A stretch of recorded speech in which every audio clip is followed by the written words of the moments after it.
Sekarang kita akan masuk ke ayat 7 surah Al-Infitor ya. Nah, kemarin kita sudah bahas di hari Sabtu itu sampai ayat 6. Sekarang kita masuk ke ayat 7-nya. Tanpa berlama-lama teman-teman sekalian, kita mulai. Ya. Kita mulai dari huruf yang mana? Nah, ya. Oke, ini langsung menarik bahasanya teman-teman. Ini huruf apa nih? Huruf yang saya tandai dengan warna hijau.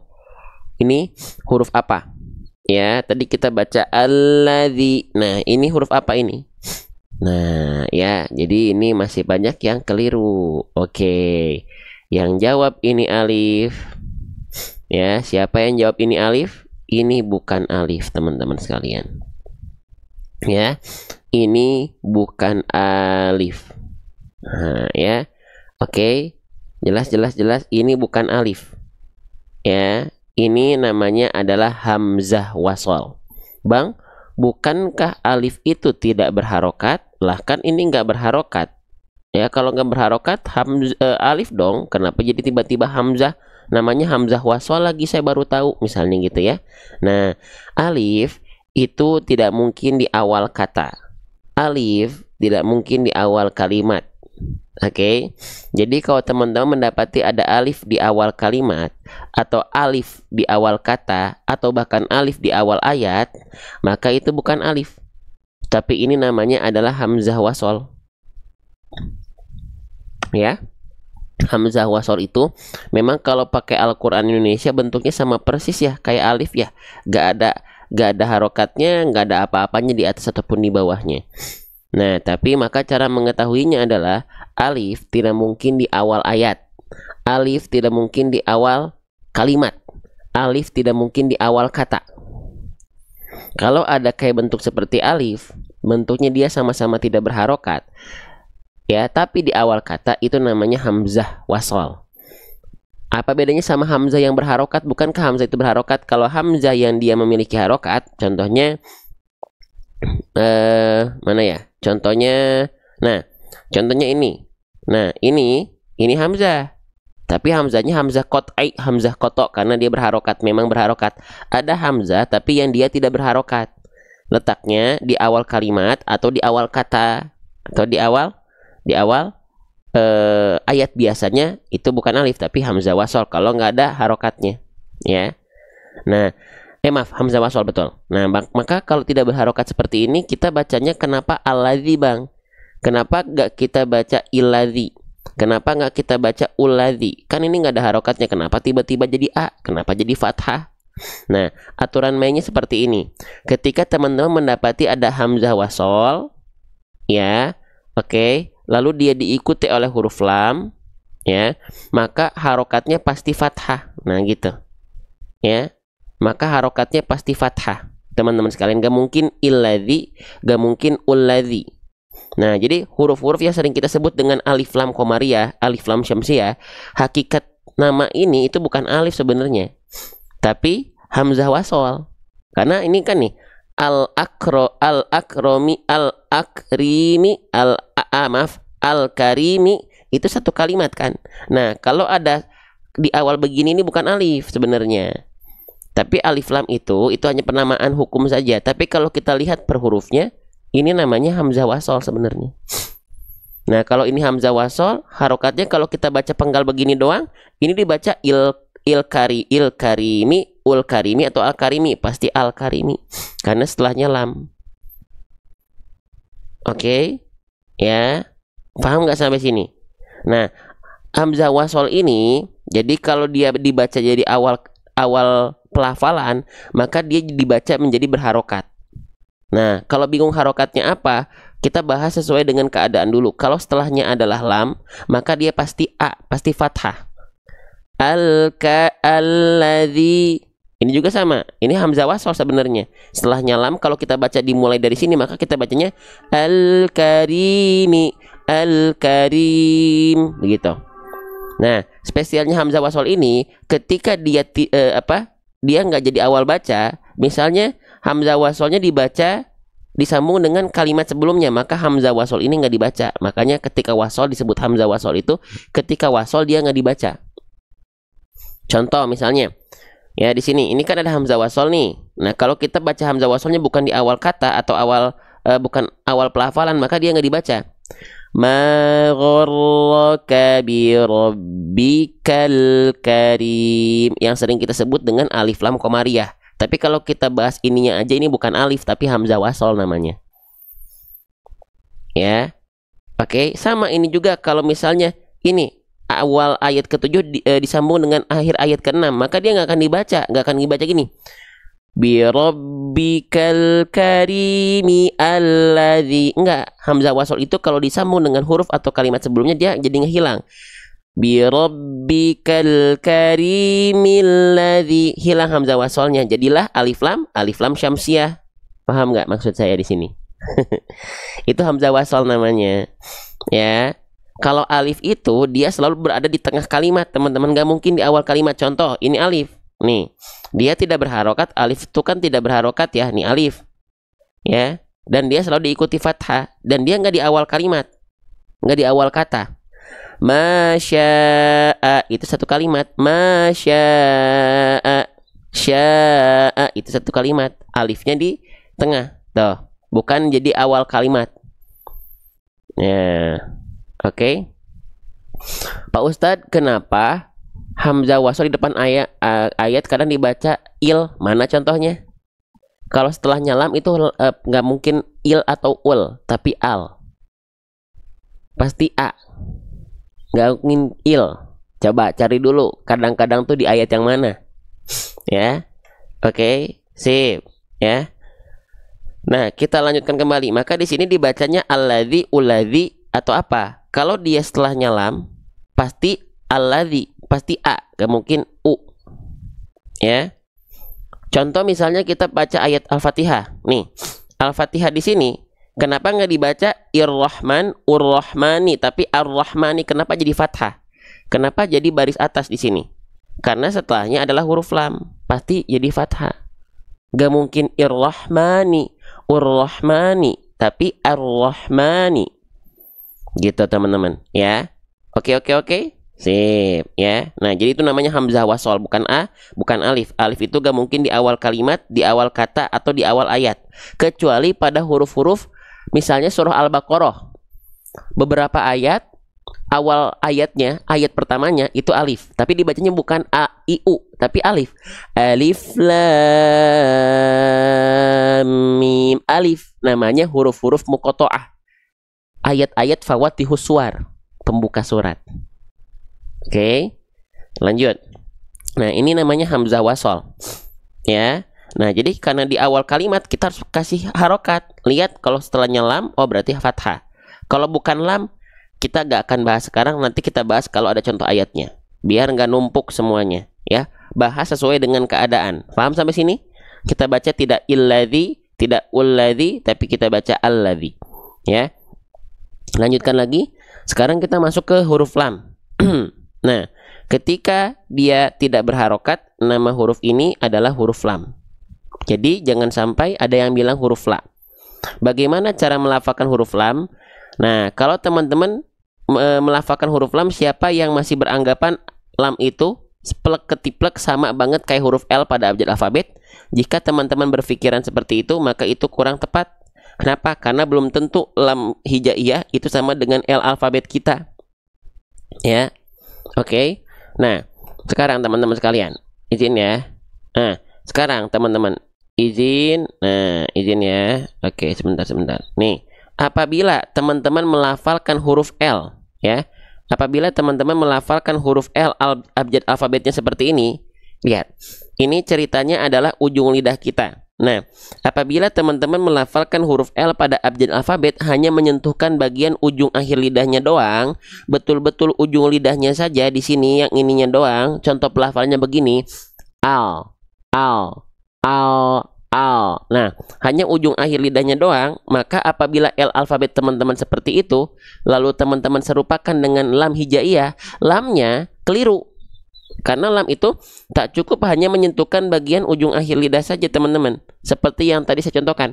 Al, tidak cukup.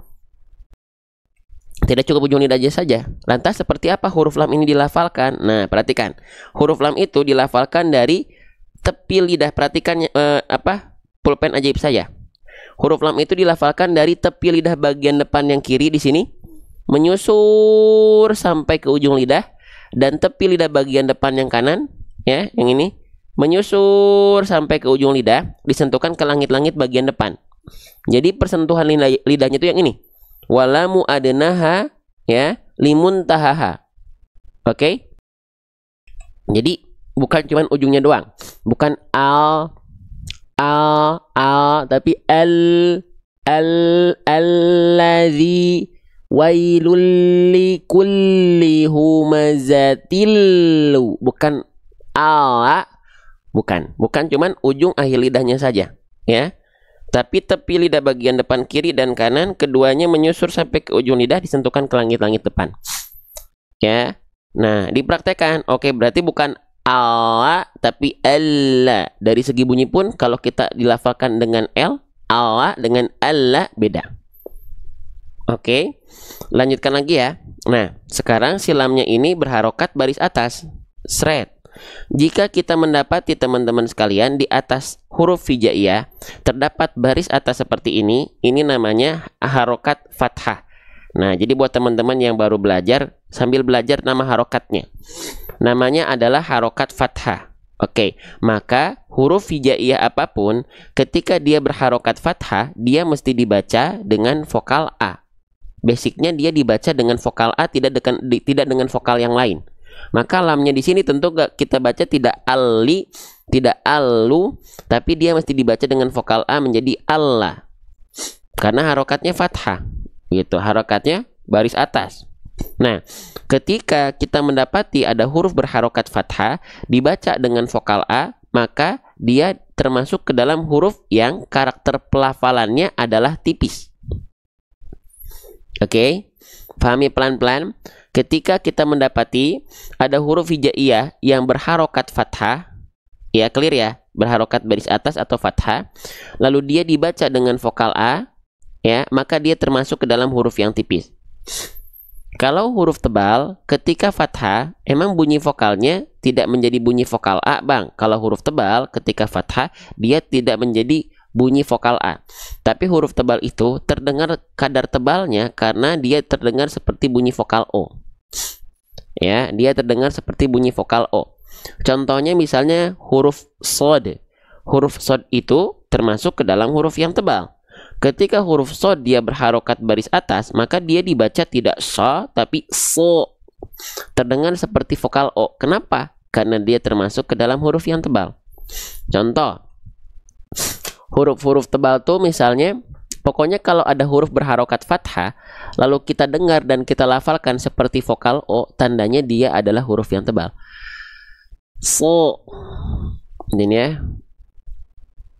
Nih, so, do, to, lo, ho, lo. Nah, itu semua kan ketika fathah bukan dibaca sa, kha, ra, nggak dibaca condong pada vokal A kan, tapi dia terdengar seperti vokal O, maka dia termasuk ke dalam huruf yang tebal. Oke, jelas ya? Kita lanjutkan kembali. Nah, sedangkan di sini huruf lam nggak dibaca allo, tapi alla, berarti huruf lam termasuk ke dalam huruf yang karakter pelafalannya adalah tipis. Oke, nah sekarang kita udah tahu nih, oh iya, fathahnya dia dibaca dengan keadaan yang tipis si huruf lam ini. Maka bagaimana cara menyempurnakan harokat fathah yang harus kita lafalkan dengan kadar yang tipis? Caranya gimana? Caranya sering kita sebut dengan cara BMSS. Ya, kita tulis ya, BMSS. Apa itu BMSS? BM artinya buka mulut. SS artinya sedikit senyum. Buka mulut, sedikit senyum agar vokal A-nya tipis si fathahnya. Nah, gitu. Ya. Emang kalau dia buka mulut saja pelafalannya seperti apa, Bang? Oke, kalau dia buka mulut saja pelafalannya begini. La. Tapi Ustadz Allah ada aturan lain, beda lagi. Basic huruf lam itu tipis, muraqqaqah, tarqiq. Tapi pada lafaz Allah gimana itu, Bang? Nanti kalau ada aturan mainnya, ada contoh ayatnya, kita bahas. Ini bukan contoh ayat lafaz Allah. Maka kembalikan kepada hakikat pelafalan yang sedang dibaca. Lam tipis. La. La. La. Bukan la. La. Tapi la. La. La. La. Bukan la. Tapi la. Ada sedikit senyumnya. Bukan ba. Tapi ba. Semua huruf ketika fathah vokalnya a berarti tipis. Buka mulut sedikit senyum. Ya. Oke. Sip. Paham ya? Jadi bukan Allah tapi Allah a la la la Allah. Ya. Paham ya insyaallah ya. Oke.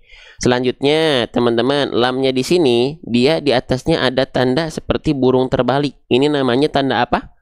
Ini yang warna biru nih. Ini namanya adalah tanda tasydid. Kita tulis dulu ya biar teman-teman yang baru belajar itu bisa tahu gitu, menambah wawasan ya.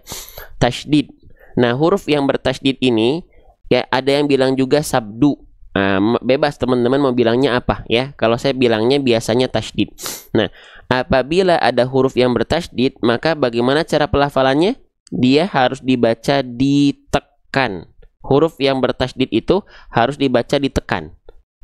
Ya, bukan ditahan. Kecuali dua huruf. Apa itu, Bang? Huruf nun ya. Huruf nun dan huruf mim. Huruf nun dan huruf mim itu ketika mereka bertasydid itu baru harus ditahan 2 harokat ya, 2 harokat. Apa hukum tajwidnya? Hukum tajwidnya adalah gunnah. Ada yang bilang gunnah musyaddadah, ada yang bilang wajibul gunnah, ada yang bilang tajibul gunnah. Nah, jadi konsep tasydid untuk seluruh huruf itu basicnya tekan. Kecuali 2 huruf. Karena ini cuma 2 nih yang beda, yaitu nun dan mim, baru dia ditahan 2 harokat. Itu pun karena adalah alasan karena dia gunnah. Contoh, huruf nun itu kita tahan 2 harokat. Inna, baru keluar vokal a-nya misalnya. Inna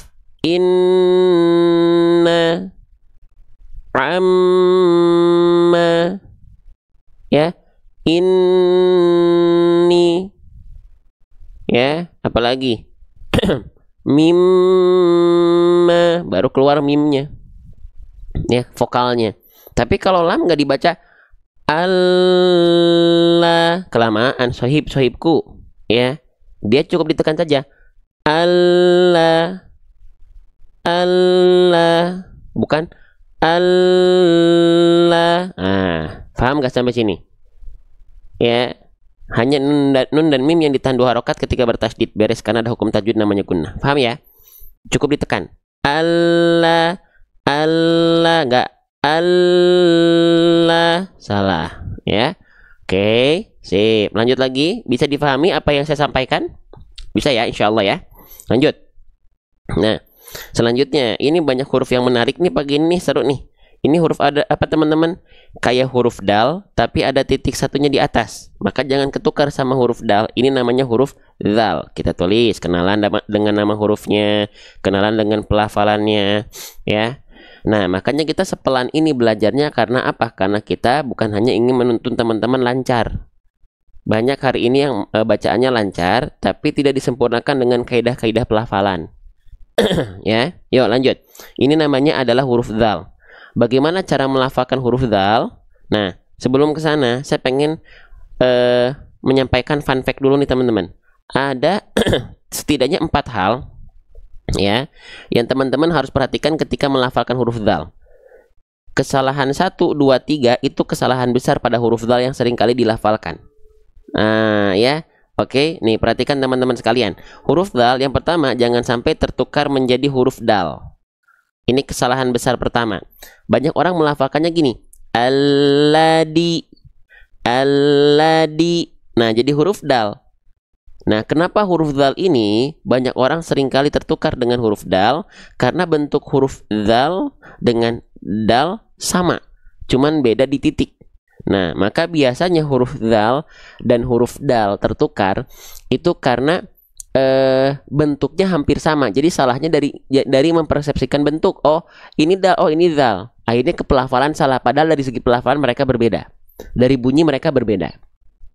Ya, lanjut. Nah, jadi jangan sampai aladi. Lalu yang kedua, jangan sampai dibaca menjadi huruf zai. Ya, jangan dibaca menjadi huruf zai. Allazi. Nah, nggak boleh ada sofirnya, nggak boleh ada desis tajamnya. Allazi. Ah, itu tuh bukan huruf dal itu, ya. Lalu yang ketiga dibaca menjadi huruf jim. Ah, ya. Allaji. Ah, itu juga banyak, ya. Nah, sekarang coba teman-teman tolong jujur, siapa di antara teman-teman yang melafalkan huruf dal salahnya sering jadi poin ke-1, poin kedua, atau poin ketiga? Coba kita sensus dulu nih. Waduh, sensus ya. Kira-kira teman-teman salahnya sering kali di mana? Jadi kesalahan yang pertama, jadi kesalahan yang kedua, jadi kesalahan yang ketiga. Tuh, teman-teman lihat, silakan sharing. Lihat di kolom komentar, teman-teman belajar nggak sendiri kok, ada temennya semua, bareng-bareng semua belajar, ya. Tuh, ya. Nah, macam-macam, ada yang 1, ada yang 2, ya. Nah, baik. Lantas, seperti apa seharusnya huruf dal ini dilafalkan? Karena kesalahan 1, 2, 3 ini kesalahan yang besar. Kenapa? 1, 2, 3 kesalahan besar, Bang. Karena menukar huruf. Kalau kesalahannya sudah kasusnya tertukar huruf, berarti itu kesalahan yang besar yang bisa merubah makna ayat karena merubah struktur kata. Contohnya, misalnya teman-teman, saya bilang aku cinta kamu, aku cinta kamu, kalimatnya begitu. Tiba-tiba huruf U-nya teman-teman tertukar dengan huruf I, aku cinta kami.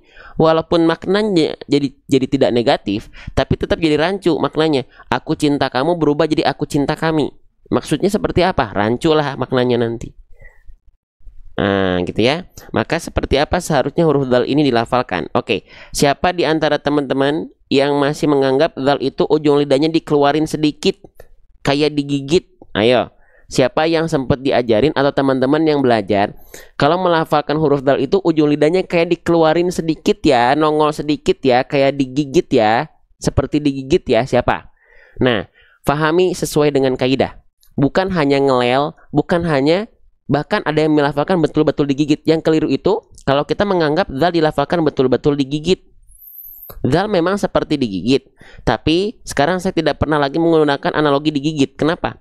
Karena banyak orang yang jadi keliru pelafalannya. Ada yang betul-betul jadi digigit. Oke, sebenarnya seperti apa huruf dal dilafalkan? Mau tahu seperti apa huruf dal dilafalkan? Mau tahu? Kita pelajari dari buku saya ya. Boleh nggak? Saya sedang mempersiapkan buku. Namanya apa, Bang? Namanya metode seru hijaiyah. Kenapa? Karena seseru itu belajar huruf hijaiyah, ya. Nih, namanya metode seru hijaiyah. Ini metode saya sendiri, teman-teman, ya. Oke, kita lihat bagaimana cara melafalkan huruf dal.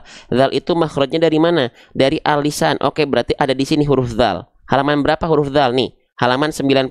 Oke, kita buka halaman 93 buat teman-teman. Kita pelajari huruf dal. Siap ya? Nih, huruf dal halaman 93, ya. Seperti apa huruf dal dilafalkan? Oke, kita ingatkan teman-teman, setiap huruf hijaiyah itu punya yang namanya makhraj. Makhraj itu artinya apa? Makhraj itu artinya adalah tempat keluar. Di mana tempat keluar huruf dal dilafalkan? Dari torfulisan. Istilahnya adalah torfulisan. Torfulisan itu apa? Torfulisan itu artinya adalah ujung lidah. Diapain, Bang, ujung lidahnya? Dikeluarkan dari ujung lidah yang disentuhkan tipis-tipis ke ujung gigi sari atas. Nih, ini ilustrasi gambarnya kita sediakan di buku kita. Tuh, lihat titik artikulasi yang berwarna hitam. Nih, nah ujung lidah kita disentuhkan ke ujung gigi sari atas kita tipis-tipis. Ya, wadhu wadzalu wasalil ulya min tarafaihima. Ujung lidah kita sentuhkan tipis-tipis ke ujung gigi sari atas kita. Ya, kalau teman-teman masih bingung, oke, perhatikan. Kita coba ilustrasikan pakai 3D model ini spesial buat teman-teman. Sebentar. Oke, nih ya. Nah, tuh, perhatikan ujung lidah kita, tuh, yang ini namanya ujung lidah. Tentu teman-teman tahu, disentuhkan ke ujung gigi sari atas. Mana gigi sari atas nih? Gigi sari atas itu ada 4. 1, 2, 3, 4. Gigi sari atas yang dimaksud adalah yang utama nih, yang besar. Gigi kelinci kita. Nah, cara melafalkan huruf dal, ya. Oke. Apa nih? Sebentar.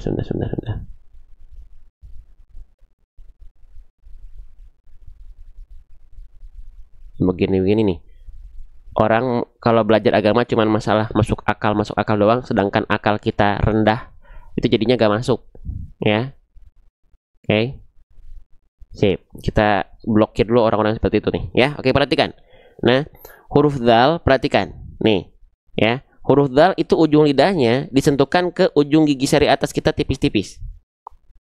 Ya, ke ujung gigi sari atas tipis-tipis. Nah, ujung lidah disentuhkan ke ujung gigi sari atas kita tipis-tipis. Nah, kesininya nih. Nih. Nah, tipis-tipis ya. Oke, jadi dilafalkan begini. Perhatikan. Nah, za. Jadi patokannya itu bukan mengeluarkan gigi. Mengeluarkan ujung lidah, nongol sedikit, bukan. Patokannya bukan itu. Patokannya adalah sentuhkan ujung lidah teman-teman ke ujung gigi sari atas. Sentuhkannya tipis-tipis, jangan terlalu ditekan. Biar apa? Nih. Jadi patokannya bukan ngeluarin lidah, bukan. Ujung lidah sentuhkan tipis-tipis ke ujung gigi sari atas. Ya. Ustadz spill bukunya belum launching. Kalau pengen punya bukunya, tungguin standby di grup kita, ya. Zi, zu, azza, izi, wuzu. Ya. Jadi ujung lidah kita sentuhkan tipis-tipis ke ujung gigi sari atas kita. Tuh. Oke. Kalau teman-teman butuh ilustrasinya, ya, kita punya buku kita, nanti ada scan barcode animasinya. Nih, ada video animasinya. Nah, nanti keluar pergerakannya, huruf dzal. Nih, kita sedang persiapkan spesial buat teman-teman. Ya, perhatikan huruf dzal. Abaikan muka saya, perhatikan cara pelafalannya saja. Ya, nih, perhatikan ya. Bismillahirrahmanirrahim. Saya izin zoom dulu sedikit. Nih, perhatikan. Nah. Jadi ujung lidah kita sentuhkan tipis-tipis ke ujung gigi sari atas. Gigi sari bawah nggak perlu ikut mencapit. Jadi fokusnya ujung lidah ke ujung gigi sari atas kita, ya. Za, zi, zu, al. Nah, jadi ujung lidah kita sentuhkan tipis-tipis ke ujung gigi sari atas. Za, jadi bukan ngelel. Patokannya bukan, bukan. Za, zi, zu, al, il, wza. Nah, kalau huruf dzal dilafalkan betul-betul ditekan, maka perhatikan, kita cek sekarang sifat huruf dzal. Kalau huruf dzal dilafalkan ujung lidahnya digigit, ya, atau ujung lidahnya udah nempel ke ujung gigi sari atas tapi betul-betul digigit. Nih, huruf dzal, perhatikan. Huruf dzal ini di buku saya juga sama nih, sifat huruf dzal. Huruf dzal punya sifat namanya rokhwah. Rokhwah itu artinya apa? Rokhwah itu artinya mengalir suara. Nah, kalau huruf dzal dilafalkan ujung lidahnya digigit, ya, ujung lidahnya digigit, nanti dia suaranya hilang. Sedangkan ketika kita melafalkan dzal, kan tadi dilafalkan dzal itu nempelin ujung lidah ke ujung gigi sari atas tipis-tipis. Tipis-tipis, biar apa? Biar gini.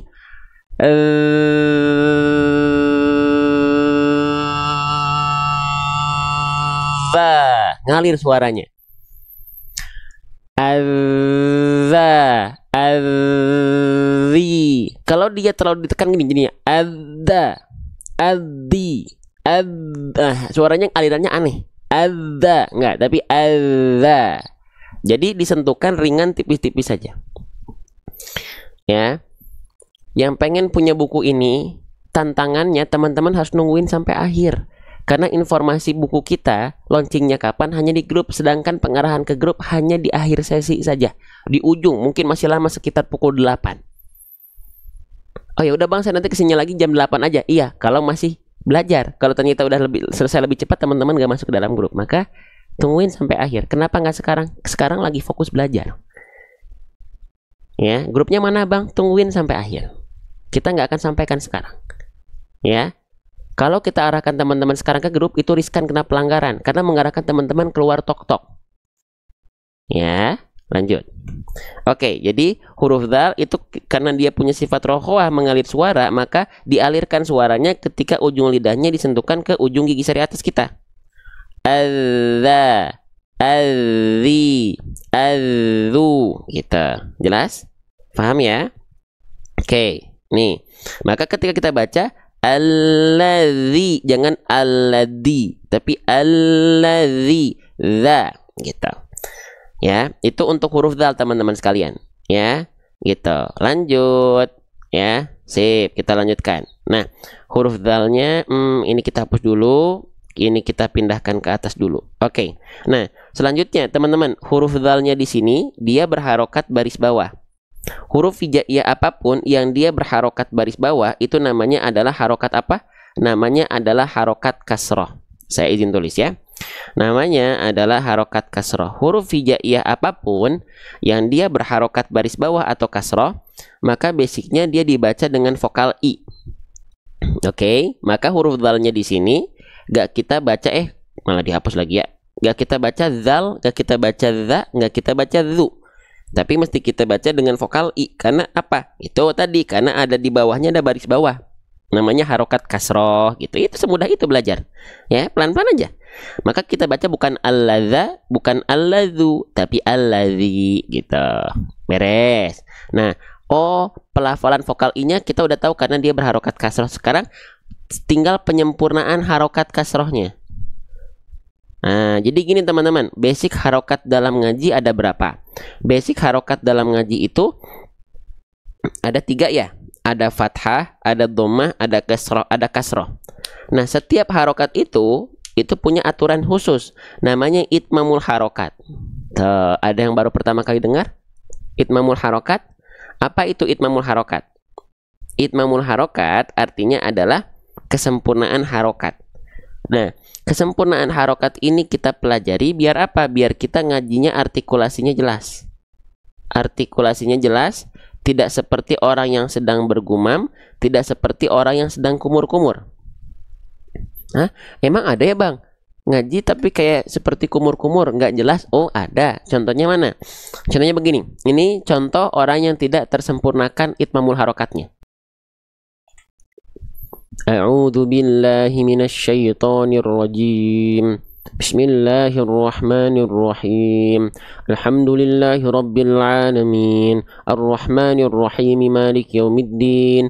Iyyaka na'budu wa iyyaka nasta'in. Ihdinas siratal mustaqim. Ada yang ngajinya begitu nggak? Jujur di kolom komentar. Ya, ada nggak yang ngajinya dia seperti tadi? Nah, itu adalah contoh bacaan yang ngajinya seperti orang kumur-kumur, nggak jelas. Kenapa? Karena itmamul harokatnya tidak tersempurnakan. Maka sempurnakan itmamul harokatnya. Alhasil insyaallah pelafalannya akan jelas. A'udzu billahi minasyaitonir rajim. Bismillahirrahmanirrahim. Alhamdulillahi rabbil alamin. Sepakat? Sepakat dan sepaket insyaallah. Lanjut ya. Maka sekarang kita fokus lagi ke dalam pelafalan. Bagaimana itmamul harokat kasrah biar vokal i-nya tidak membuat kita ngaji seperti orang yang sedang bergumam atau kumur-kumur. Caranya gimana? Cara menyempurnakan harokat kasrah itu dilafalkan sering kita sebut dengan singkatan apa? RRBATL. Apa? RRBATL. Aduh bang, apa itu RRBATL? RRB artinya rendahkan rahang bawah. Ya, ATL artinya angkat tengah lidah, bukan alat tulis, bukan ya. Bukan ayam tulang lunak, bukan. ATL itu angkat tengah lidah, RRB rendahkan rahang bawah. Ya. Nah, jadi perhatikan teman-teman. Alladzi ya. Kalau kita beranggapan huruf berharokat kasroh itu dilafalkan dengan cara cengar-cengir meringis-ringis seperti ini. Alladzi, nah nyengir begini, ternyata bukan seperti itu cara menyempurnakan harokat kasrah. Tapi yang pertama wadhun khifadin bin khifadin lil fami yatimu, rendahkan rahang bawah. Bukan zi tapi zi. Lihat bibir bawah, rahang bawah saya dia direndahkan. Bismillahi. Kelihatan vokal i-nya? Kelihatan sempurna harokat kasrahnya? Lihat rahang bawah saya. Bismillahirrahmani. Jadi bukan bukan ke samping. Itu yang pertama ya, rendahkan rahang bawah. Lalu yang selanjutnya adalah ATL, angkat tengah lidah. Kok malah dihapus ATL? Salah. Angkat tengah lidah. Nah, jadi ketika kita mengeluarkan momentum vokal i, tengah lidahnya naik. Ilustrasinya kita lihat dari buku kita aja deh. Misalnya ilustrasinya pada huruf dzal. Perhatikan ketika huruf dzalnya dilafalkan, ketika vokal i-nya keluar, tengah lidahnya naik. Perhatikan ya. Za, Tuh, ketika vokal I tengah lidahnya naik. Jelas nggak? Lihat ya, setiap ada keluar vokal I pada ilustrasi ini akan memperlihatkan tengah lidahnya naik.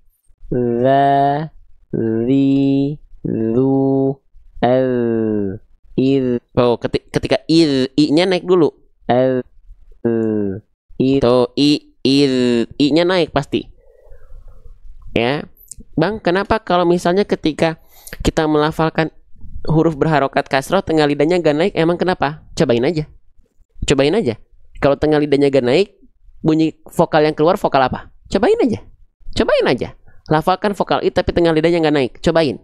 Yang keluar bunyi vokal apa? Dicobain. Ya, nih kita coba tunjukkan ke teman-teman. Kalau vokal I dilafalkan tapi tengah lidahnya gak naik, nih,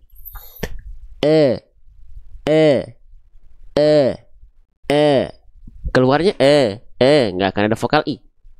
Tapi kalau diangkat tengah lidahnya, coba ya, I.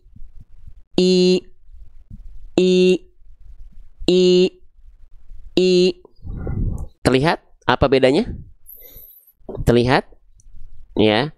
Kenapa kita jelaskan sampai sebegininya? Karena Allah sudah amanahkan ilmunya sedikit untuk kami, maka kami harus sampaikan.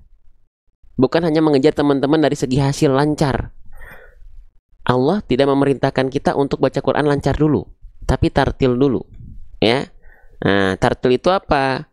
Perlahan-lahan menghasilkan bacaan sesuai dengan kaidah tajwidul huruf, gitu ya. Alladzi, rendahkan rahang bawah dan angkat tengah lidah, itulah satu kesatuan untuk menyempurnakan vokal I pada harokat kasroh. Ya, itu jelas nggak sampai sini? Ya, kita baru bahas alladzi saja nih. Perlu waktu berapa menit? Nih, lihat. Kita baru bahas alladzi berapa menit? 41 menit. 41 menit ya. Nah, oke, lanjut lagi ya. Sip, kita lanjutkan. Nah, selanjutnya alladzi sudah kita pelajari. Nah, sekarang kita masuk ke pembahasan berikutnya. Kita hapus dulu. Nah, sekarang kita masuk, teman-teman perhatikan di sini huruf zal berharokat kasrohnya dia berjumpa dengan huruf apa? Dia berjumpa dengan huruf ya dalam kondisi sukun. Maka kalau teman-teman mendapati kondisi seperti ini, ada huruf berharokat kasroh berjumpa dengan ya sukun, maka dia mesti dibaca kadar panjangnya 2 harokat. Kalau ada kasroh baris bawah berjumpa dengan ya mati dengan ya sukun, maka dia mesti dibaca dengan kadar panjang 2 harokat. Ya, harus dibaca dengan kadar panjang 2 harokat. Kita tulis di atasnya. Ya, 2 harokat. Nama hukum tajwidnya adalah mad tabi'i. Teman-teman boleh sebut mad tabi'i, teman-teman boleh sebut dengan mad asli, ya boleh-boleh saja. Karena mad tabi'i itu bagian dari mad asli. Nah, teman-teman menarik nih. Salah satu hukum tajwid paling banyak dalam Al-Quran yang akan sering kali kita temui, teman-teman sekalian. Ya, oke. Nah, sebentar ya. Sebentar.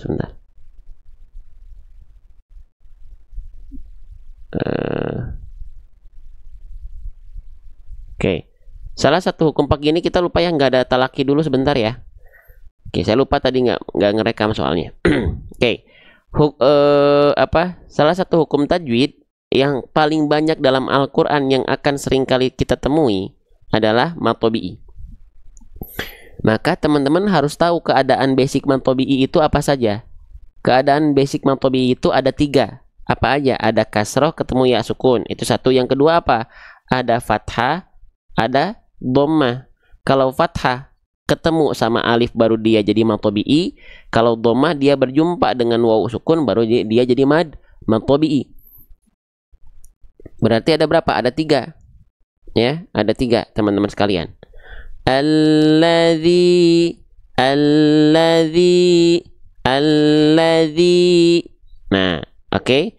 Nah, sekarang siapa di antara teman-teman yang melafalkan huruf kondisi hukum tajwid mad tabi'i itu 2 harokatnya masih suka kepanjangan. Kadang-kadang kepanjangan, kadang-kadang kependekan, ya. Ayo. Ini masih ada yang nontonnya ini? Ada ini teh? Mulai sepi nih. Masih ada ini yang nonton? Masih ada yang nontonnya ini teh? Ada yang nontonnya ini teh? Masih ada yang nontonnya ini teh? Masih ada? Masih ada yang nontonnya ini teh? Masih ada yang nontonnya? Oh, ada. Kirain pada tidur. Ya. Oke, lanjut. Nah, maka pastikan kalau teman-teman mendapati 3 keadaan seperti ini, secara basicnya itu adalah matobi'i, pastikan dibaca dengan kadar panjang 2 harokat. Nah, bagaimana agar mengkonsistensikan kadar 2 harokat kita biar dia nggak kepanjangan? Caranya diayunkan. Diayunkan 2 kali ayun, karena 2 harokat, 2 kali ayun dengan ayunan pakai nada. Naik, turun. Alladzi, nah, naik lalu turun. Alladzi, 2 harokat, 2 kali ayun, 2 kali naik, ya, 2 kali naik turun. Nah, gitu ya. Oke, coba lagi. Alladzi khalaqaka, alladzi jadi diayunkan saja. Nanti kalau sudah terbiasa tidak diayunkan pun nggak masalah. Alladzi nggak diayunkan dengan nada pun nggak apa-apa. Ya, oke, paham sampai sini nggak, teman-teman? Bisa diikuti apa yang saya maksud? Ya, saya izin hapus ya. Oke, sok kita lanjutkan kembali. Nah, sekarang kita masuk ke pembahasan berikutnya, teman-teman sekalian. Nah, sekarang kita masuk ke huruf berikutnya. Ini namanya huruf apa? Kayak huruf H kecil, tapi dia ada titik satunya di atasnya. Ini namanya adalah huruf kho. Kalau titik satunya di bawah, itu namanya huruf jim.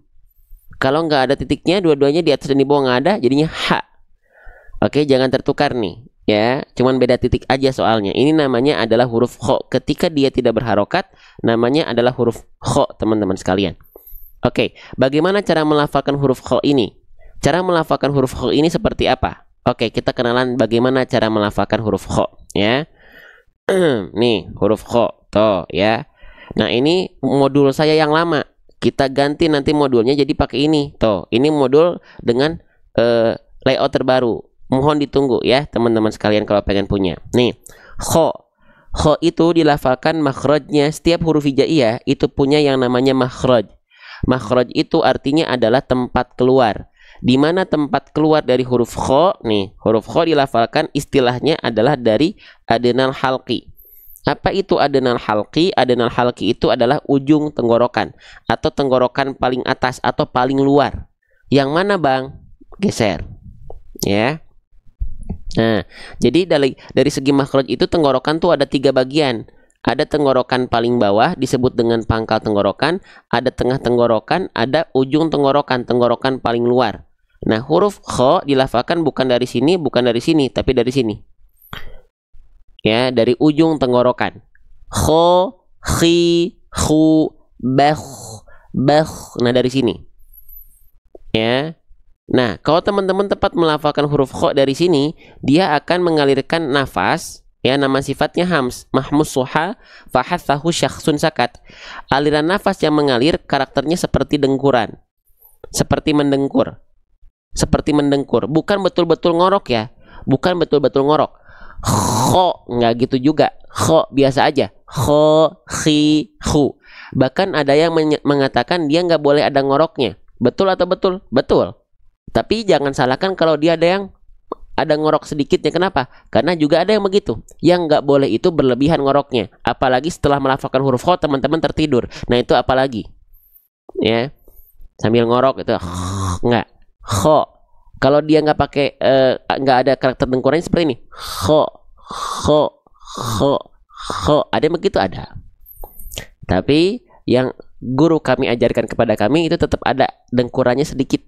Kho, khi, khu, kho, ikhi. Ya, jelas ya teman-teman sekalian ya. Oke. Nah, gitu. Oke, kita lanjutkan. Jadi kita harus jelaskan juga, jangan asal nggak boleh ada ngoroknya. Iya, kalau kita mengambil yang tidak ada ngoroknya, jelaskan juga bahwasanya ada yang pakai ngorok sedikit. Jangan cuma menyampaikan dari apa yang dia ambil, tapi yang orang lain ambil pun ada, dan itu boleh. Sehingga tidak menimbulkan menimbulkan kegaduhan. Ada yang begitu, ada. Biar mencari sensasi, biar kontennya naik. Ada, teman-teman, jangan ya. Gitu. Oke. Sip. Ayo, teman-teman. Kho, kho, kho. Jadi tetap dia ada dengkurannya sedikit. Ya, kalaupun ada yang bilang tidak, boleh silakan ikuti. Yang kami ambil ada tetap dengkurannya sedikit. Ya, lanjut teman-teman sekalian. Kho-nya di sini berharokat baris atas. Ini namanya harokat fathah. Teman-teman ingat gak? Kalau ada huruf hijaiyah apapun yang berharokat baris atas itu namanya adalah harokat apa? Harokat fathah. Nah, gitu ya. Lanjut. Sekarang, kalau kita mendapati ada huruf berharokat fathah, ya, itu bisa jadi dia dibaca dengan vokal A, bisa jadi dia dibaca dengan vokal seperti O. Nah, kalau yang keluarnya adalah vokal A, berarti dia termasuk ke dalam huruf yang tipis, ya. Tapi kalau dia dibaca condong seperti vokal O, maka dia termasuk ke dalam huruf yang tebal, ya. Pertanyaan saya, berarti huruf kho ini dibaca tebal atau dibaca tipis? Nah, ya pelan-pelan aja. Ya, pelan-pelan. Berarti huruf kho ini dibaca tebal atau dibaca tipis? Kho-nya dibaca tebal. Alasannya kenapa, Bang? Karena kho itu ketika fathah nggak dibaca dengan vokal A, tapi terdengar condong cenderung seperti vokal O. Nah, maka kho.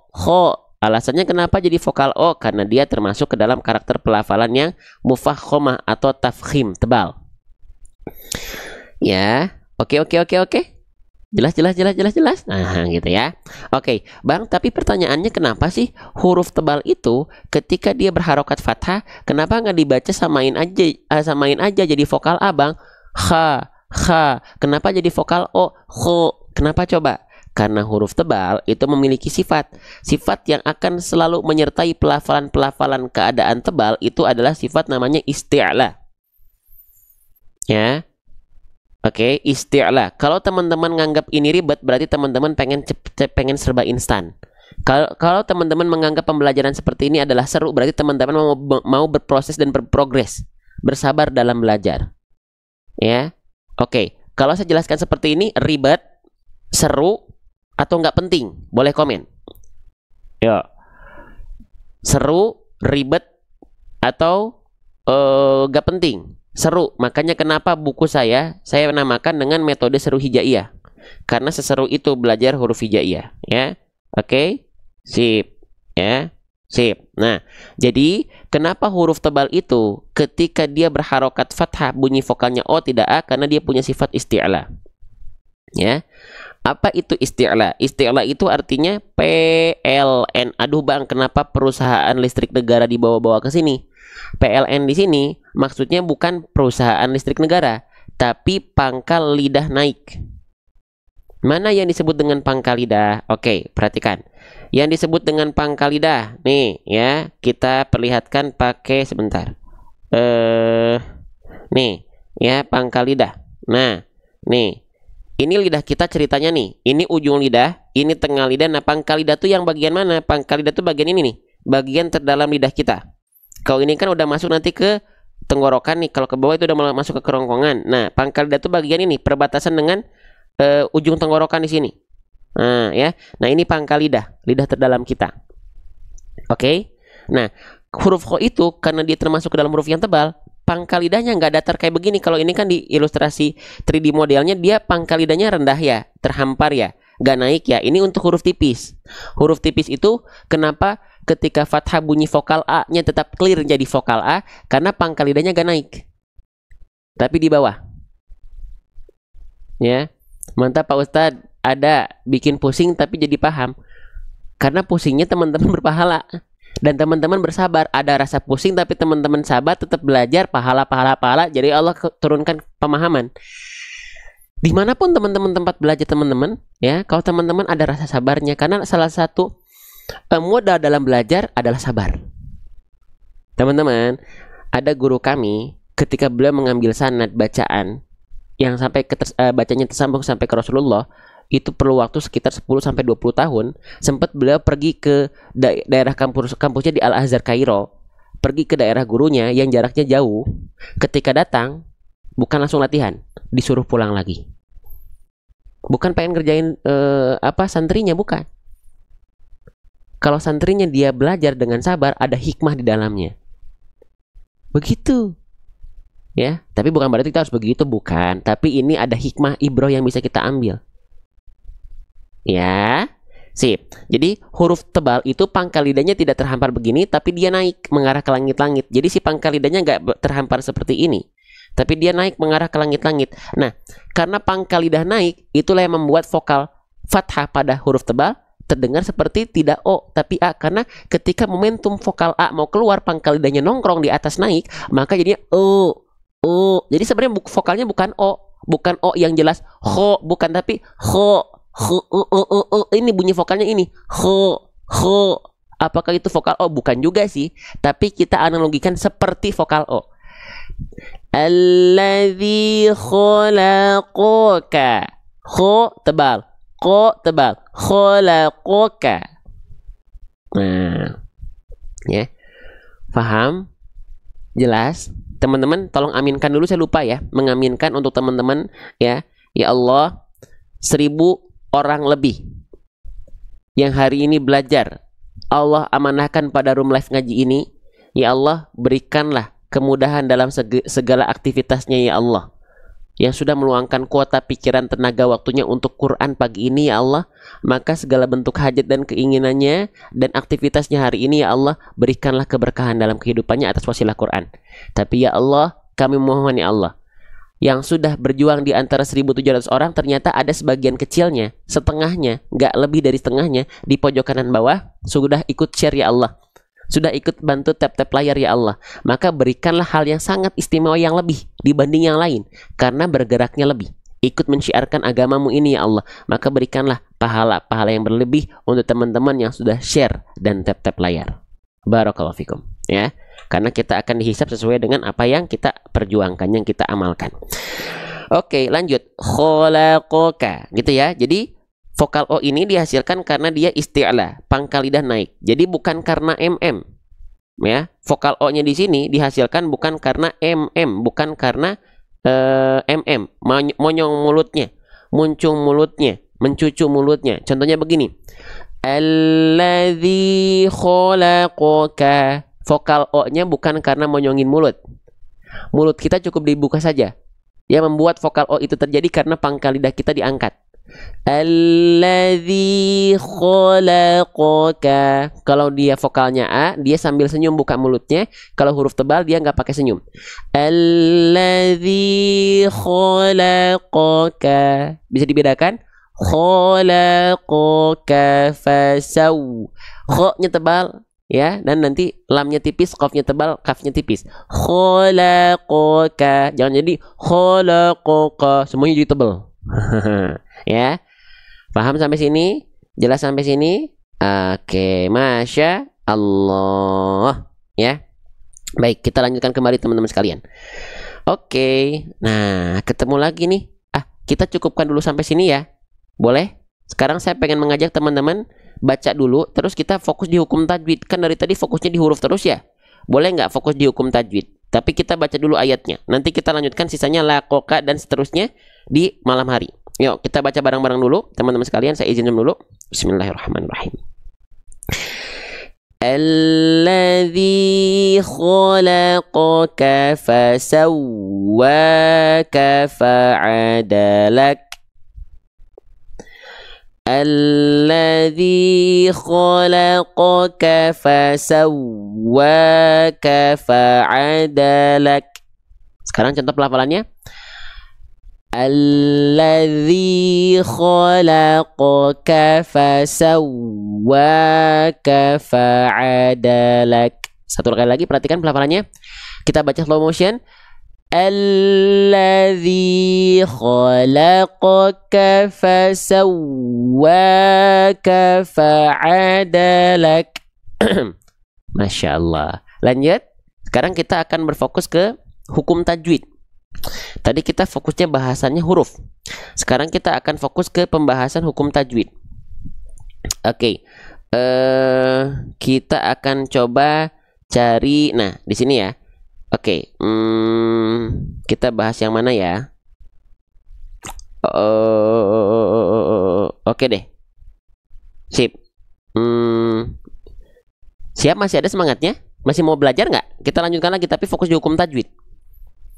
Fokusnya di hukum tajwid. Mana ya? Kita fokus di hukum tajwid. Nah, ini aja deh. Jangan deh, pengen yang ini deh. Ini MJPA semua. Nah, ini aja ya. Oke, ini aja ya. Nih. Siap ya. Nah, nanti kita akan belajar pakai fitur Quran. Tapi fitur Qurannya kita bahas di akhir. Kenapa? Kita tetap bahas kaidahnya dulu seperti tadi. Baru nanti kita bahas fitur Quran untuk fitur Quran tajwid praktisnya. Kenapa nggak langsung bahas tajwid praktisnya? Biar nanti terasa tajwid ini sangat praktis. Jadi yang kita bahas tetap kaidahnya, nggak akan langsung ke fiturnya. Ya, tuh ini fiturnya banyak soalnya, teman-teman bisa nikmati. Tapi kita nggak akan langsung ke sana. Ya, sip. Kita baca dulu bareng-bareng teman-teman. Ya, pokoknya setiap ada tanda ini nanti kita berhenti. Siap ya? A'udzu billahi minasyaitonir rajim. Tadi yang mau masuk grup masih ada nggak? Bentar, kita cek dulu. Yang mau masuk grup tadi masih ada? Ya, yang mau masuk grup, yang pengen umroh bulan Syawal bareng sama saya, didampingi bacaan Al-Fatihah selama umroh, belajar tahsinnya. Bahkan sebelum umroh ada dua pekan sebelum keberangkatan karantina Al-Fatihah bersama saya. Ya, yang mau masuk grup boleh komen mau join. Yang pengen berangkat umroh bareng-bareng sama saya, yang mungkin sudah ada rezeki finansial, tenaga dan segala macamnya, boleh komen mau umroh bulan Syawal nanti. Ya, sok silakan di kolom komentar. Ya, oke. Nah, kita baca bareng-bareng. Ta'murunan nasa bil birri. Ya, yang mau umroh bareng nanti ya di akhir juga informasinya. Ya, bareng sama saya selama umroh belajar seperti ini dan banyak praktek pada saat keberangkatan selama umroh di Mekah Al-Mukarramah dan Madinah Al-Munawwarah. 2 pekan sebelumnya, selain kita banyak manasik, kita akan banyak karantina Al-Fatihah. Ya, sip. Oke. Nah, sekarang kita mulai teman-teman sekalian. Oke. Ta'murunan nasa. Teman-teman, di sini kita mendapati ada huruf apa nih? Nun. Namanya adalah huruf nun. Kita tulis dulu ya. Kita nggak akan langsung ke fitur, tetap kita bahas hurufnya. Ini namanya adalah huruf nun. Bagaimana cara melafalkan huruf nun? Cara melafalkan huruf nun itu sama persis sebagaimana kita melafalkan huruf N pada abjad alfabet. Teman-teman melafalkan nun gimana? Kayak biasa aja. Nana, nini, nunu, nenek, nenek gitu. Nini, nini, udah sama. Ya, senatural itu huruf nun dilafalkan. Jadi mudah, nggak akan ada banyak tantangannya untuk nun.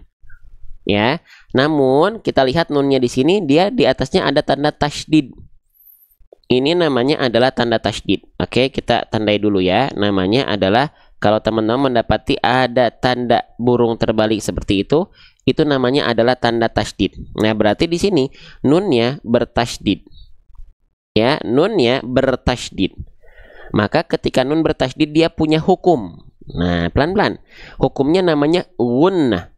Ada yang bilang basicnya namanya gunnah. Pengembangannya ada yang bilang gunnah musyaddadah, ada yang bilang wajibul gunnah, ada yang bilang gunnah asliyah, ada yang bilang tajibul gunnah. Silahkan. Ya.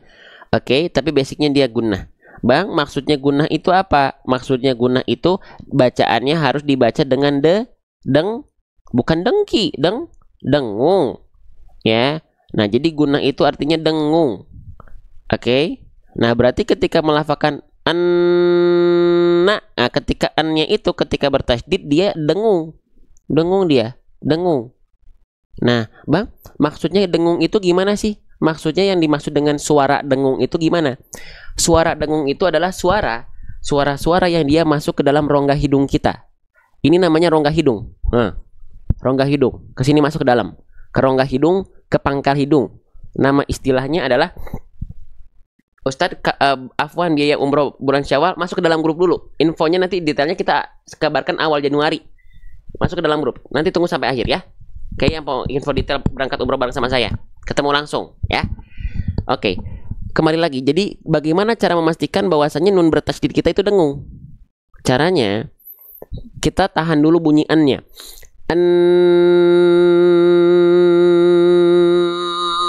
Tahan. Lalu bagaimana memastikan bunyi an kita sudah masuk ke dalam rongga hidung? Tahan an-nya. Lalu kita buka tutup hidung kita. an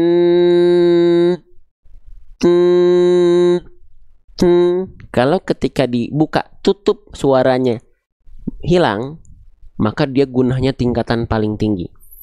Kalau dia ketika ditutup suaranya hanya berubah, maka dia tetap gunah, tapi tingkatannya bukan kuat. Yang salah itu adalah ketika dia ditutup suaranya tidak berubah sama sekali, maka dia bukan gunah, berarti nggak ada suara yang lewat ke rongga hidung. Kalau tadi bahkan bukan hanya berubah tapi hilang. Murunan hilang. Itu disebut dengan gunah. Gunahnya gunah yang paling tinggi, gunah akmal. Kenapa? Karena tingkatan gunah itu bukan cuman gunah udah aja, tapi gunah itu teman-teman macam-macam. Tingkatan gunah itu ya ada macam-macam. Nah, nun dan mim bertasydid itu adalah gunah akmal, gunah yang paling sempurna. Ini tingkatan pertama yang paling tinggi. Ada tingkatan yang sempurna. Idgham bigunah itu ada idgham bigunah kamil. Kalau yang paling tinggi idgham gunah akmal, nun dan mim bertasydid. Dan masih ada tingkatan-tingkatan gunah yang lainnya. Nun dan mim sukun, nun dan mim sakinah yang dia dibaca nunnya idhar halki misalnya, atau idhar syafawi, itu nun dan mim sakinah itu dia gunah tapi nakis, tidak sempurna. Suaranya tetap lewat masuk ke dalam rongga hidung. Jadi jangan bilang, oh berarti idhar halki, idhar syafawi itu gak ada gunahnya. Oh ada gunahnya dia, tapi nakis, tingkatannya paling tidak sempurna. Yang baru tahu boleh komen di kolom komentar. Coba kalau kita belajar seperti ini sekali lagi, ribet atau seru? Ribet atau seru? Kalau seru teman-teman berarti sedang berprogres dengan sabar. Tapi kalau teman-teman bilang ribet, teman-teman berarti pengen instan tandanya. Pengen langsung yang udah langsung aja. Ya boleh silakan, tapi cari bukan di sini. Karena tolak ukur belajar kita bukan waktu, tapi keistiqomahan. Bukan waktu saja. Ya, guru-guru kita pun untuk mendapatkan bacaan-bacaan terbaiknya perlu waktu puluhan tahun. Bukan berarti kita harus puluhan tahun juga, tapi mau bersabar. Contoh guru-guru kita, sabar, bukan instan. Biasanya yang instan-instan itu, ya, itu nggak sehat. Kecuali yang memang alami instannya. Sayur, buah, alami. Tapi kalau kayak mie instan tuh instan sih, tapi nggak sehat. Nah, lanjut. Oke. Sip, mana tadi ya? Sebentar. Ini masih ada semangatnya ini. Udah mulai capek kayaknya mah ya. Udah mulai capek kayaknya ya. Sip. Nah, gitu ya. Nah, jadi nun bertasydid ini didengungkan. Setelah didengungkan, huruf-huruf yang dia hukum tajwid gunah ini harus dibaca dengan kadar panjang tahan 2 harokat, ditahan bunyi dengungnya. Ya. Karena dia gunah akmal, tahan 2 harokat. Ya. Murunan, ditahan 2 harokat. Ya. Murunan nasa. Begitu. Jelas sampai sini? Ya. Nah, baru dimudahkan, baru kita jelaskan fiturnya. Ya, ini tadi dikasih warna pink tandanya, ini hukum tajwidnya yang tadi kita bahas. Ini buat teman-teman yang pengen belajar tajwid praktis. GH ini artinya guna, D ini artinya dengung, 2 ini artinya tahan 2 harokat. Kalau bingung bang, nanti saya lupa nih maksudnya kode tajwid ini apa, kan kita kasih kartu panduan. Nih kartu panduannya tinggal dicari. Oh 2 GHDE, guna dengungkan 2 harokat. Contohnya di sini, inna an-nasa, sama bacanya gitu. Ya. Oke. Paham sampai sini? Nah, lanjutkan lagi satu lagi ya, tuh masih panjang nih. Satu lagi ya, boleh kita ambil satu contoh lagi. Yang masih mau lanjut boleh komen lanjut ya. Satu lagi. Ya, bang, kenapa nggak langsung dibahas fiturnya aja lah biar simple? Karena kita bukan hanya pengen membuat teman-teman instan, enggak, tetap kita pelajari ya. Oke. Sip. Yuk kita baca bareng-bareng dulu. Kita lanjutkan dari sini ya. Lanjut. Bismillah. Ta'murunan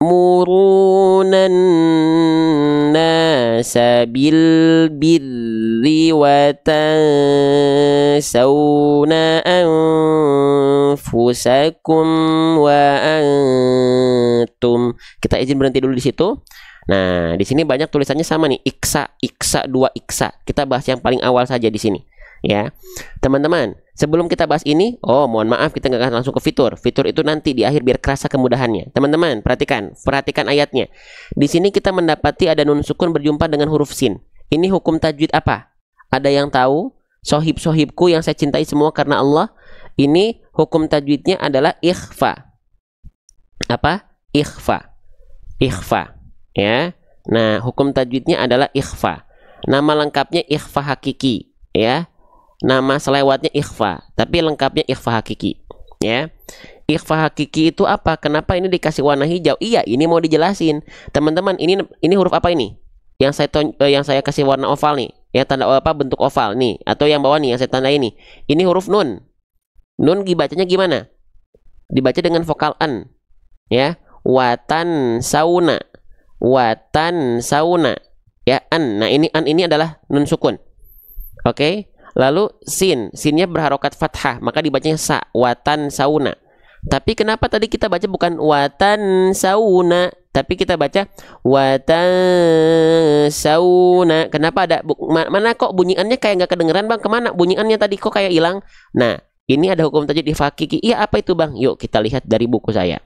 Ya, masuk berarti ke nun sukun ya. Oke, berarti kita cari huruf nun. Itu kan tadi bahasanya nun sukun ya. Oke, berhentikan. Nun sukun ya. Kita izin agak. Nah, nun itu masuk ke dalam makhraj alisan. Ada nggak huruf nun? Cari-cari. Oh, nun halaman 53 ya. Oke, kita buka halaman 53. Masya Allah. Nah, nun sukun. Mana nih? Nah, nun sukun itu nanti banyak hukum tajwidnya. Ya, nun sukun itu ada nih. Nun bersukun ada hukum tajwid idhar halki. Terus apa lagi? Nun bersukun ada hukum tajwid idgham bilaguna, ya. Tapi yang kita cari mana? Nun bersukun idgham biguna, ya. Tapi yang kita cari mana? Nun bersukun iklab. Bukan itu yang kita cari. Nah, yang kita cari yang ini. Nah, ya ini kita izin hapus-hapusin dulu ya. Ini bahasan-bahasannya sebelumnya soalnya nih. Oke, nah yang kita cari adalah yang ini. Ini agak zoom out dulu sedikit ya. Nih. Nah, ini ikhfa hakiki yang kita cari. Ya, ini rumusnya. Oke, nun sukun atau tanwin an un berjumpa dengan 15 huruf ini. Ya, nun sukun atau tanwin berjumpa dengan 15 huruf ini berarti itu adalah ikhfa hakiki. Nah, sekarang kita lihat dalam ayat yang kita baca tadi di sini, nun sukun ketemu sama huruf sin. Benar nggak ini ikhfa hakiki? Cek dulu dalam rumus. Oke, di sini ada nun sukun nggak? Kalau ada tandain dulu. Ada bang, mana nun sukunnya? Yang ini bang. Oke, sip, nun sukun. Tadi dalam ayat nun sukunnya ketemu sama huruf apa? Ketemu sama huruf sin bang. Cek di sini ada huruf sin atau tidak? Ada nggak huruf sin? Ada bang, mana? Nih, oke, berarti dari segi keadaan yang tadi betul nama hukum tajwidnya adalah ikhfa hakiki. Oke, paham ya? Jelas ya? Lalu cara bacanya gimana bang ikhfa hakiki itu? Cara bacanya adalah dengan cara samar dan dengung. Apa? Samar dan dengung. Apa yang dibaca samar dan dengungnya bang? Yang dibaca samar dan dengungnya adalah konsonan an. Hah? Apa bang? Konsonan an. Kenapa konsonan an? Karena bunyi nun sukun itu bunyinya adalah an. Tanwin an in un bunyi ujungnya an in an un an ujung.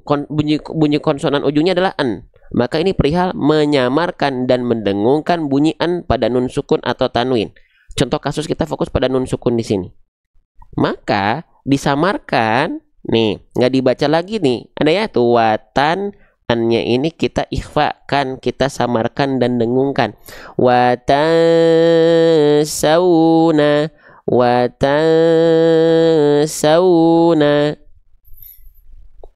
Gitu, teman-teman. Jadi nggak dibaca gini lagi. Watan, enggak, tapi watan. Nah, si ujung lidah bersiap-siap melafalkan huruf sin. Watasauna. Makhraj huruf sin di mana? Ujung lidah ke gigi sari bawah. Ujung lidah ke gigi sari bawah. Kenapa nggak langsung eng? Kita bahas nanti. Dengerin dulu sampai akhir. Watasauna.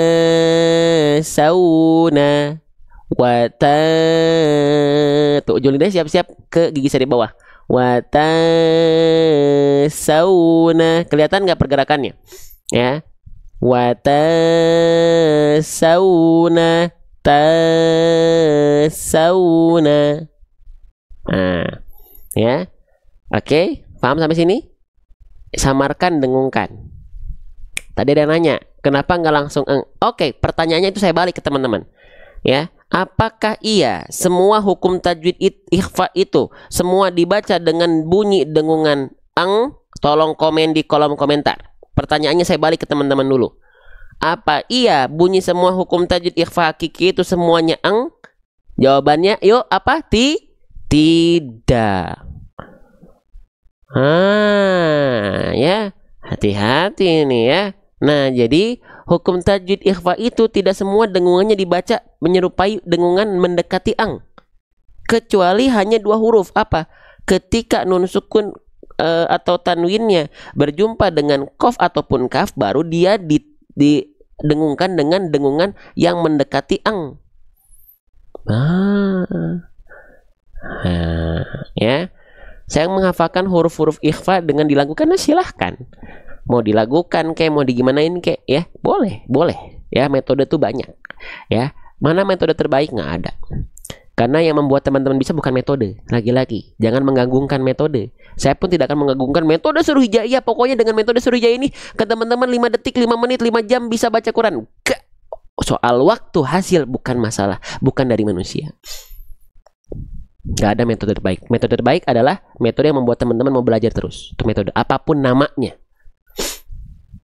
Ya. Oke, jadi huruf-huruf ikhfa yang dibaca mendekati ang itu kalau nun sukun atau tanwinnya ketemu qaf dan kaf saja. Ya. Oke, hari ini tuh banyak yang dia seolah mengagungkan metodenya sendiri. Enggak, semua teman-teman sama metode itu. Bagus, semua hebat. Selagi dia buat kebaikan tuh bagus semua metode. Ya.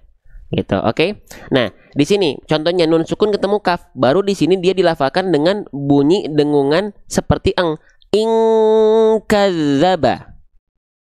In kadzaba. Atau misalnya kalau nun sukunnya ketemu huruf qaf, min qablikum. Itu baru mendekati ang. Bang, kenapa hanya dua huruf ketika nun sukun atau tanwin atau nun sukun ketemu qaf kaf baru dengungannya kuat? Kenapa? Karena dia disebut dengan ikhfa abad. Ikhfa abad atau ikhfa adna, dengungan yang tinggi samarnya rendah. Bagaimana menentukan bahwasanya dengungan kita kalau ketemu qaf dan kaf itu dia dengungan yang eng? Dengungkan, buka tutup hidungnya. Kalau suaranya hilang, maka dia dengungan yang tinggi, dengungan yang kuat, disebutnya ikhfa abad. Kalau dengungannya dia tidak hilang tapi suaranya hanya berubah saja, dia bukan dengungan ang. Yuk kita coba. Misalnya ayat di atas, nih. Ya, ayatnya di atas ya. Perhatikan. Teman-teman, ayatnya di atas ini. Ya, kita praktekkan ayatnya di atas ini nih, teman-teman sekalian tuh di atas itu, ya. Nah, gitu ya. Nah, di atas itu ya. Nah, kita lafalkan. Ing suaranya hilang nggak? Kalau hilang itu dengungan ang. Berarti tepat. Karena nun sukun ketemu sama qaf, dengungannya harus dengungan kuat, menyerupai ang. Ing itu berarti dengungan yang tepat pada huruf kaf. Kalau dia dengungannya begini, salah dengungannya. Kenapa? Karena kalau ketemu sama kaf, dengungannya harus hilang. Ang, seperti ang. In kadzaba, betul. Yang keliru, yang kurang sempurna. In kadzaba, masih ngalir suaranya. Perhatikan ya. Paham sampai sini? Tapi bang, kalau misalnya ikhfa kita masih belum sempurna, itu salah besar atau salah kecil? Kesalahan yang disebut dengan lahan khofi, kesalahan yang tidak merubah makna ayat. Ya, oke. Kita lihat lagi ya cara pelafalan di atas ya. Kita lihat lagi tuh ya pelafalan di atas ya. Nah, nih, ing ya, ing kadzaba, min qablikum. Nun sukun ketemu qaf kaf baru dia dengungannya hilang. Berarti kalau hilang dengungannya itulah dengungan yang mendekati bunyi ang. Oke. Sebaliknya kalau ketemu nun sukun ketika nun sukun ketemu qaf kaf, suaranya ketika ditutup hidungnya tidak hilang, berarti dia bukan dengungan ang. Berarti kurang sempurna. Contoh, kadzaba min qablikum, enggak harus hilang. In kadzaba min qablikum. Paham? Jelas? Nah, iya, yang mau berangkat kerja silahkan ya. Semoga lancar kegiatannya ya. Oke. Nah, berarti pertanyaan saya sekarang di sini dibacanya gimana? Apakah dibacanya mendekati bunyi ang atau tidak? Sok langsung dipraktekkan ya. Yang tadi nanya ada, masih ada ya. Di sini kita belajarnya harus sabar ya. Yang nanya tadi terjelaskan atau tidak? Nah, maka di sini apakah kita baca watang sauna atau watang sauna? Nah, enggak mendekati bunyi eng karena yang ditujunya bukan huruf qaf dan kaf setelah nun sukunnya. Ya. Di sini berarti nggak boleh dibaca watang sauna. Lanjut lagi di sini. Nun sukun ketemu fa. Ini ikhfa juga. Apakah dibaca angfusakum? Ini juga nggak dibaca eng. Tuh semuanya ini nggak dibaca eng. Ya, yang ini wa angtum. Ini juga enggak karena nggak ketemu qaf dan kaf. Ayo loh, siapa yang baru tahu? Ya, jadi nggak boleh dibaca gini semuanya. Oh, ikhfa semuanya. Pukul rata jadi bunyi ang semua. Contoh nih ya, ikhfa semua nih di atas, perhatikan ya. Nih, watang sauna ang fusakum wa angtum.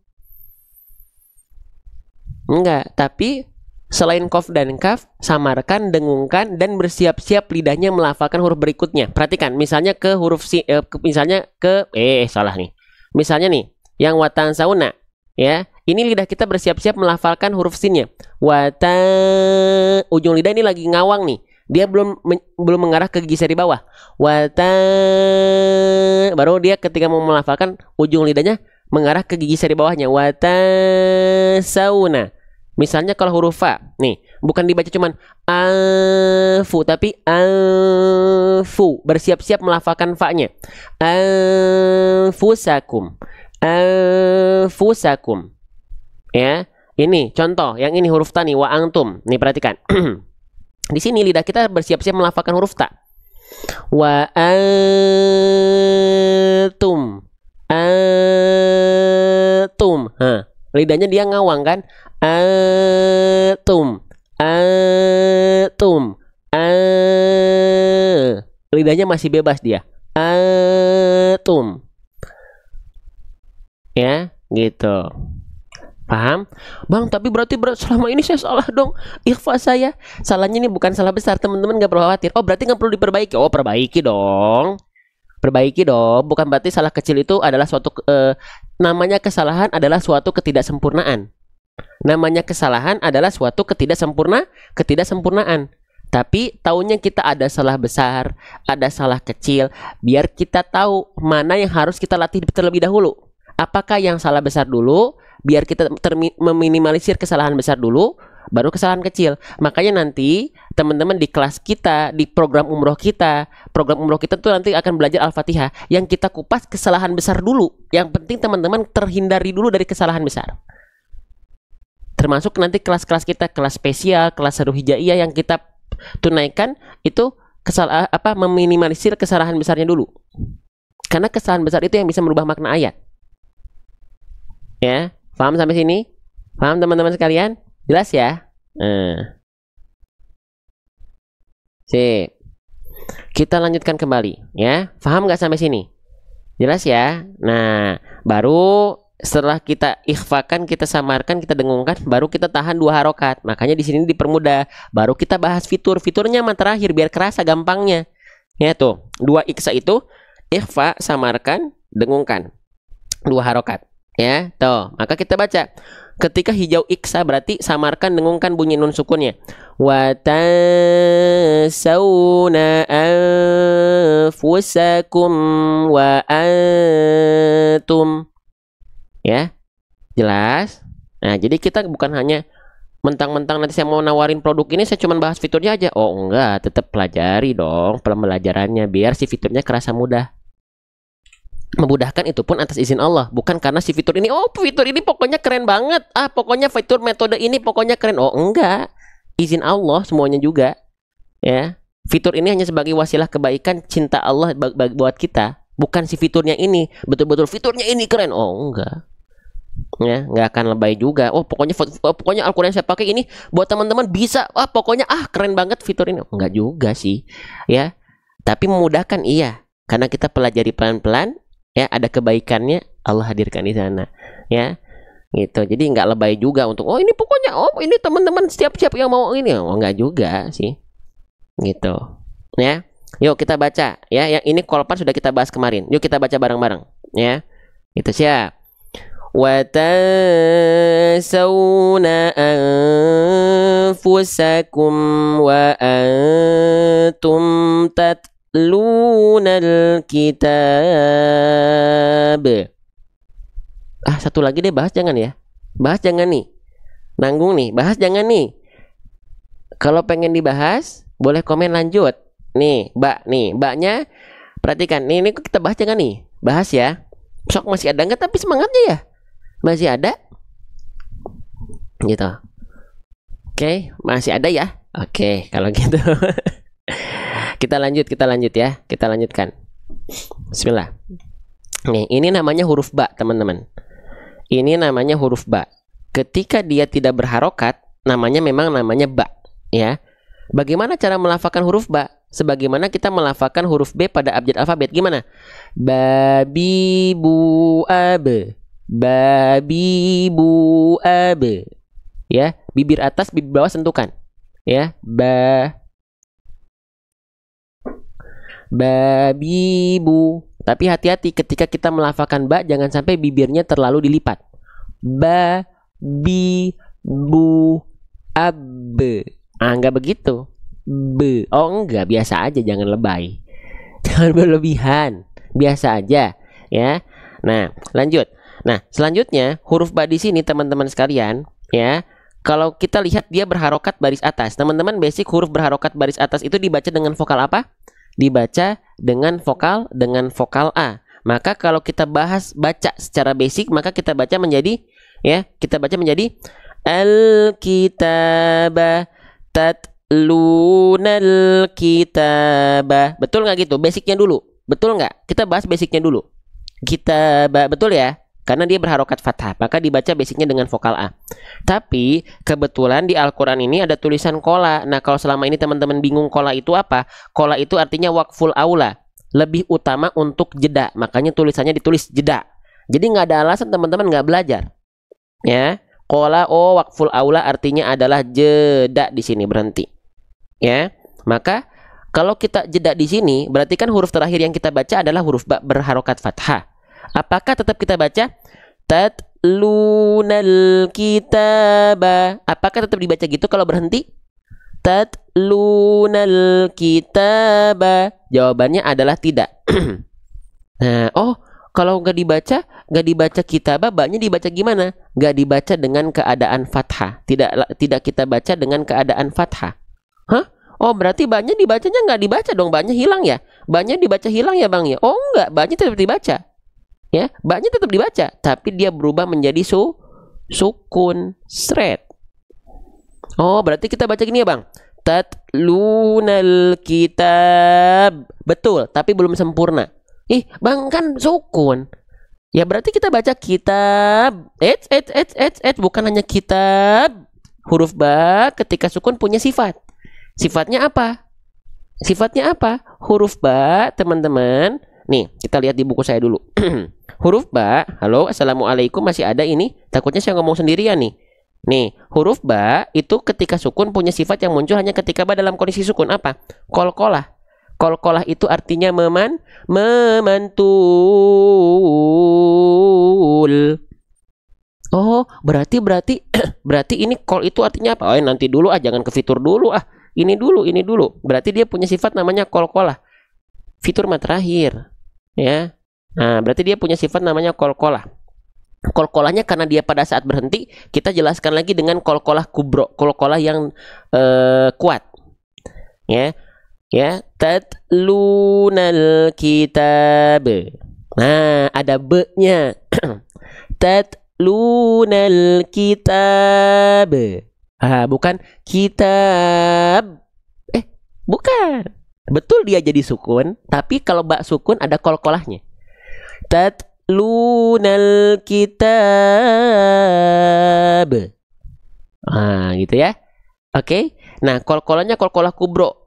Jadi kolkolahnya jangan cuma kitab, tapi kitab. Nah, sekarang ya, boleh saya jelaskan lagi teman-teman? Belum selesai. Belum. Ya, sekarang teman-teman boleh saya jelaskan? Kita lihat dari buku saya ya. Yang pengen buku saya harus nungguin sampai akhir masuk ke grup. Informasi launching buku kita cuma di grup soalnya. Sudah ada 15.000 member, sedangkan kita hanya cetak 5.000. Ya, tungguin sampai akhir. Oke. Nih, nah huruf ba ini nanti di buku kita dijelaskan ketika ba dalam kondisi berharokat, ya pola latihannya seperti apa, kesalahannya apa aja, video belajar langsung dengan sayanya ada, contoh penggalan katanya ada, contoh penggalan ayatnya ada. Tapi yang kita bahas sekarang adalah ba sukun. Kesalahan yang sering kali terjadi ketika kita melafalkan huruf ba dalam kondisi bersukun apa? Kesalahan yang sering kali terjadi tentu adalah dibaca tadi di awal tidak dipantulkan suaranya. Jadi jangan sampai dibaca al-mabthuthi. Nggak gitu juga. Tolong operator, ada operator? Sebentar ya. Operator ada? Sama saya aja deh. Oke. Ada operator nggak nih? Nah, tolong bantuin. Ya, boleh bukunya belum bisa. Harus masuk grup dulu. Masuk grup free. Tungguin sampai akhir. Ya. Gitu. Oke. Nah, jadi huruf ba jangan sampai tidak dipantulkan suaranya. Al-mabthuthi udah kita bahas. Tapi yang kedua adalah jangan mentang-mentang ba sukunnya tadi di akhir ayat, oh berarti dia kolkolahnya kubro. Akhirnya kita bacanya dengan apa? Dengan pantulan yang tertahan. Contohnya gini nih. Fansob. Atau kalau di tengah kalimat Ibrahima wa ab'o. Siapa yang baca kolkolah ba masih begitu? Bukunya yang mana? Bukunya yang ini. Bukunya belum ada, teman-teman. Bukunya mah belum ada. Yang nanya bukunya belum ada. Pengen punya bukunya, masuk grup. Udah titik. Gimana masuk grup? Tungguin sampai akhir. Ya, ini kita lagi belajar dulu. Jangan kemana-mana dulu, saya jadi bingung nih nanti ya. Oke, fokus dulu belajar. Ya, oke. Pantulannya tertahan. Ya, jangan. Kenapa gak boleh pantulannya tertahan? Kalau pantulannya tertahan, khawatir teman-teman sudah menambah huruf baru di sini apa? Hamzah sukun. Ya, seolah menambah huruf baru apa? Hamzah sukun. Jadi jangan dibaca gini. Tatlunal kitab. Enggak. Kayak begitu. Bahkan kolkolahnya kolkolah kubro, berarti dia kuat. Oh, enggak gitu juga. Maksudnya kuat tuh jelas pantulnya. Kitab, bukan kitab. Enggak. Kenapa tiba-tiba jadi ada seolah hamzah sukun di sini? Kenalan dulu yuk sama hamzah sukun. Yuk kenalan sama hamzah. Yuk dari buku saya aja deh. Yuk kenalan sama hamzah. Nih. Kenalan sama hamzah. Hamzah, teman-teman sekalian, loh, ya. Nih, tuh hamzah itu punya berbagai macam sifat. Salah satunya dari segi suara hamzah itu sifatnya syiddah. Syiddah itu artinya tertahan suara. Sifat syiddah pada huruf hamzah akan sangat terasa ketika hamzahnya dalam kondisi sukun. Makanya hamzah sukun di sini, teman-teman sekalian, dia ketika huruf-huruf yang berjumpa dengan hamzah sukun, dia akan terhenti. Dia akan terhentak. Contohnya bagaimana? Makulin, maknya di sini kenapa kayak ada nya sedikit gitu? Kayak terhenti. Kulin. Kenapa? Karena maknya berjumpa dengan hamzah sukun. Maknya merasakan sifat syiddah pada huruf hamzah sukunnya. Oke. Ya. Maaf Ustadz, dulu kenapa saat ngaji kolkolah dibaca tertahan nggak dibetulkan sehingga sudah kebiasaan? Ya nggak tahu. Bunda, kakak belajar sama saya atau bukan? Maaf Ustadz, dulu kenapa saat ngaji kolkolah dibaca tertahan? Kenapa nanyanya ke saya? Kan saya nggak tahu. Kecuali belajar sama saya. Kecuali belajar bareng-bareng sama saya. Ya nanya jangan ke saya kan nggak tahu. Ya, gitu. Oke. Makulin. Gitu, ya. Contoh yang bawahnya, ya. Watakuluna.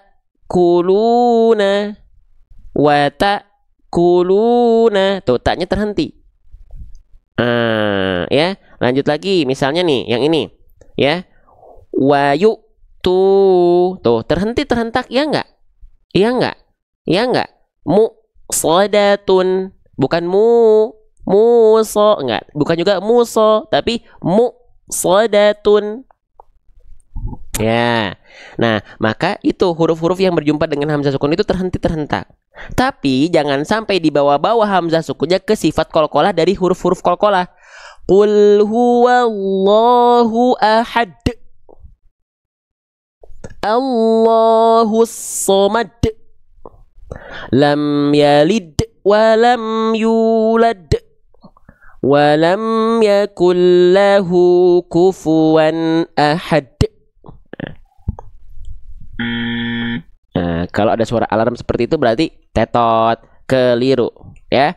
Teman-teman paham terkait dengan kol-kolah di atas ini? Paham terkait dengan kol-kolah di atas ini? Paham? Paham ya? Jelas ya? Oke. Nah, belum kita belum contohkan yang betul. Sabar, di sini belajar sabar. Teman-teman nggak perlu khawatir, kita pasti contohkan. Syaratnya satu, sabar. Ya. Oke, lanjut. Maka bagaimana yang betulnya? Tatlunal kitab. Nggak ada be-nya, nggak ada e-nya. Ya, ingat.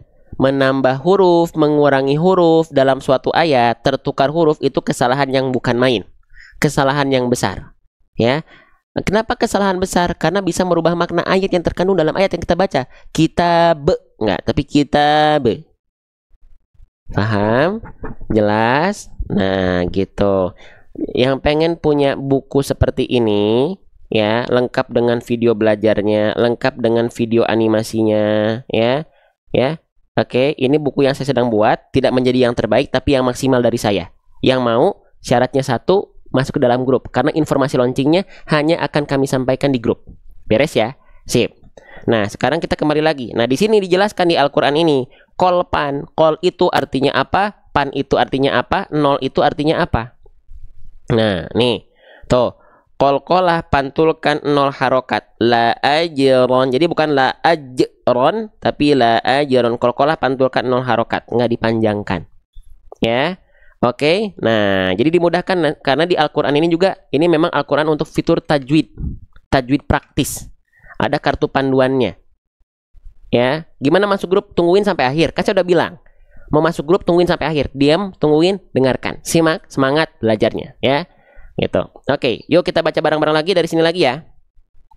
وَتَنْسَوْنَ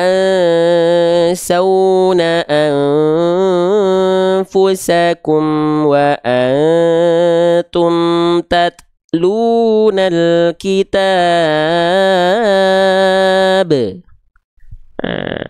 أَفَلَا تَعْقِلُونَ.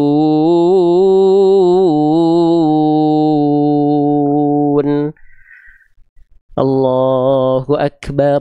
Senang belajar seperti ini? Senang? Sematkan belum ada bukunya. Belum ada bukunya mah. Kalau buku belum ada. Tapi kalau Al-Quran yang teman-teman lihat ini udah ada. Udah ada asbabun nuzulnya, udah ada hadis-hadis pilihannya dengan redaksinya, dengan temanya, ada belajar hukum tajwidnya, ya, box belajar hukum tajwid, ada murotal setiap halamannya, dan ini yang spesialnya, ada kode-kode hukum tajwid praktis beserta warnanya plus dengan kartu panduan. Ada yang mau atau tidak? Yang ini dulu nih, ya. Shadaqallahul azim.